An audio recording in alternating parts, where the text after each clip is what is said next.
Welcome everyone. Today we will be talking about systems of linear equations. So a system of linear equations is a collection of linear equations involving the same variables. For example, if you had a scalar a multiplied by x1, which is a variable, plus a scalar b multiplied by x2, which is a variable equaling to another scalar, and you had another set, this is our first equation, and you had another set of equations, like dx1 plus ex2 equals to f. These would be a system of linear equations. System of linear equations are consistent if it has at least one solution, which means if it has exactly one solution or an infinitely many number of solutions, it is consistent. Otherwise, it is inconsistent, which means it has no solution. Matrix notation.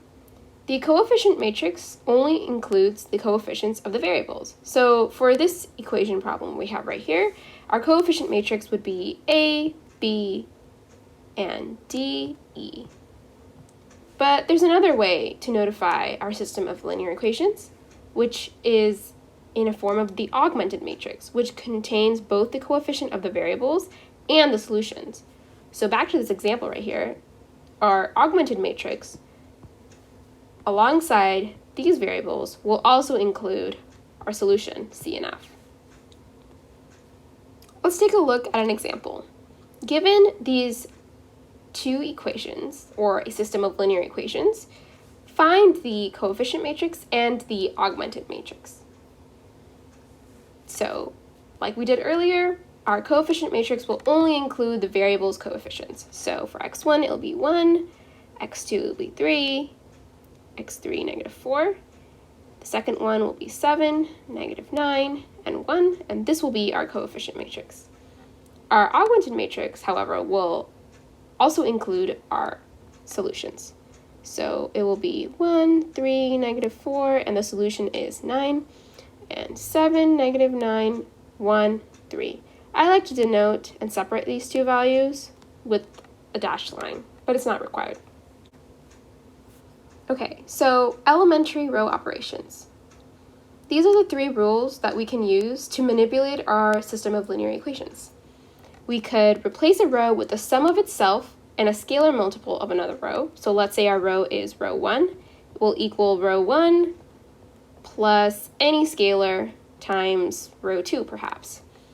Another thing we can do is interchange two rows. So let's say this is row 1 and this is row 2. We could also just change the order, so it'll just be row 2 and row 1. Another thing we can do is multiply all entries of a row by a non-zero scalar. So row 1 could equal C, a scalar, times row 1. Systems and consistency. Remember that a system of linear equations is consistent if it has at least one solution, which means right here it could have a unique solution, or it could have an infinitely many number of solutions. What does that look like? Right here, a unique solution will have a one-to-one relationship between each variable and the solution. But infinitely many solutions will have a row of zeros, which means that this third variable right here doesn't exactly have a particular solution. It could be any number you want.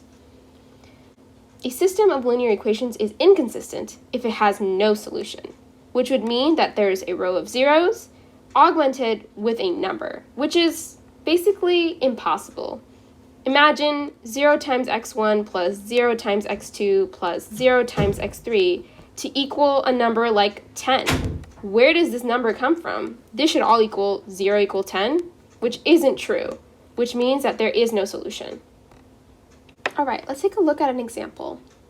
Here we want to solve this matrix by using elementary row operations, which basically means we want to send this set of linear equations to look a little something like this. In order to do that, the first thing we must do is create the augmented matrix. So x1 will be 1, negative 3, 0, because our first equation right here doesn't contain any value for x3, which just means that the coefficient must be 0. Augmented with 5, negative 1, 1, 5, 2, 0, 1, 1, 0. Great. Now we have our augmented matrix. The first step is to get our first column to look a little like this. The perfect thing right here is we've already got 1 right here. We just need to focus on making these two 0, or in our case, just the second equation match with 0. The way that we can do this is through our elementary row operations. If you remember, the first thing we can do is we can set one row to equal a sum of another row and itself, right? So right here we can set row 2 to equal row 1 plus row 2. Because we notice when we do that, 1 plus -1 will equal 0. So what we end up getting is our row 1 will stay the same, our row 3 will stay the same, but our row 2 will change, which will become 1 plus -1, which is 0, -3 plus 1, -2, 0 plus 5, 5, 5 plus 2, 7. Great. Now we're good to go right here. Let's move on to our second column right here. We want to get the 0, 1, 0 in place. You can see right here, it looks kind of like a mess. It doesn't look like a 0, 1, 0 at all. So the first thing we want to tackle is to try to get that 1 in place right here of the -2. The way that we can get there is we can try to manipulate, again, by doing a row 2 is equal to row 2 plus a scalar multiple of another row. So let's try for a row 2 plus some number to equal 1. So right here we have -2. So -2 plus 3 would equal 1. Is there something that we can multiply that will give us that? Right here. Row 3 has just 1 in place, which is perfect for us. If we do row 2 to equal row 2 plus 3 times row 3, we could get a 1 in our place. So let's take a look at that. So remember, row 1 and row 3 will stay the same again. So -3, 0, augmented with 5, 0, 1, 1, 0. So row 2 will equal, this one will stay the same, row 2 plus 3 times row 3, which is 1 right here, 5 plus 3, which is 8, 7 plus 0, which is just 7. Great. Let's continue in trying to get our 0, 1, 0 in place. We have our 1 here. Now we want to just manipulate to get 0 above and below it. So right here, I've just copied over what we ended up with last. And just to remember where we are, trying to achieve that. The easiest thing here to do now is to set row 1 and row 3 in a manner manipulated so that they get zeros in place in our second column. In order to do that, let's work on row 1 first. So row 1 will equal row 1 plus 3 times row 2.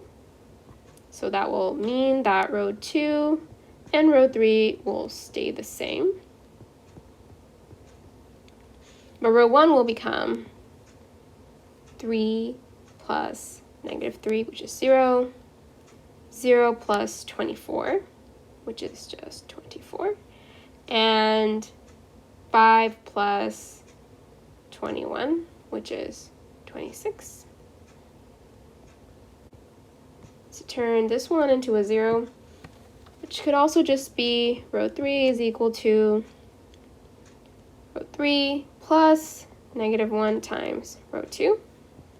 So row 1 will stay the same, row 2 will stay the same, and row 3 will become 0 and -7,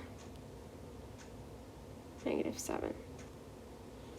Okay, perfect. Something that I can see right away, -7, -7, we can just multiply R3 by scalar, remember? And a scalar could be any number, including a fraction. If we did something like this, we can easily set this row 3 to become 0, 0, 1, 1. The only thing left here to do is to get our zeros above our 1. Again, we'll just have to manipulate these equations. So if you get row 1 to equal row 1 minus 24 row 3, and row 2 to equal row 2 minus 8 row 3, we can simplify, get our answer. And this is the answer that we arrive at. which basically means x1 is going to be equal to 2, x2 will equal to -1, and x3 will equal to 1. This is our answer.